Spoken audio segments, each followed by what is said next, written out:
আজকে আমি তোমাদের জন্য নিয়ে এসেছি সাগুদানার পিঠা। আসসালামু আলাইকুম, মিতা সিজ রেসিপিতে সবাইকে আমন্ত্রণ জানাচ্ছি আজকে রেসিপি দেখে নেওয়ার জন্য।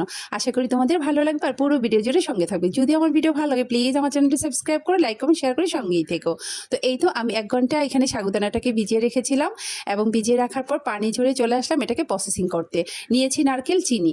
এখন আমি যে পরিমাণ সাগুদানা নিয়েছি সেই পরিমাণ নারকেল করে নিয়েছি, দেখতেই পাচ্ছ বাটিতে। তো এবার আমি চিনি দিয়ে দিব। চিনি তোমরা কমই বাড়িয়ে নিতে পারো ইচ্ছে মতো।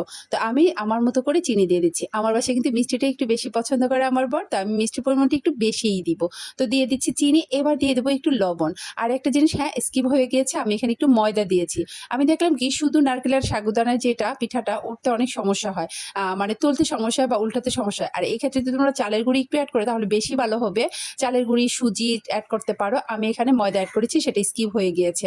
তো এই তো খুব সুন্দর করে মেখে নিয়েছি। অনেকটা সময় ধরে খুব হাতের সাহায্যে চটকিয়ে মেখে নিবে।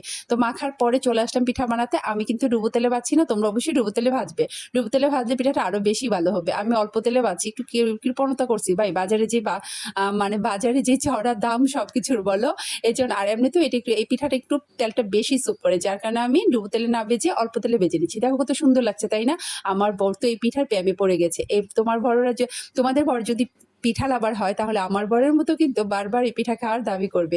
আমি এই পিঠাটা দ্বিতীয়বার বানিয়ে ফেলেছি আমার বরের রিকোয়েস্টে। প্রথম বানানোর পর খেয়ে সে তো নেক্সট বার বলে আবার বানাও, আমি কিন্তু তাই করেছি।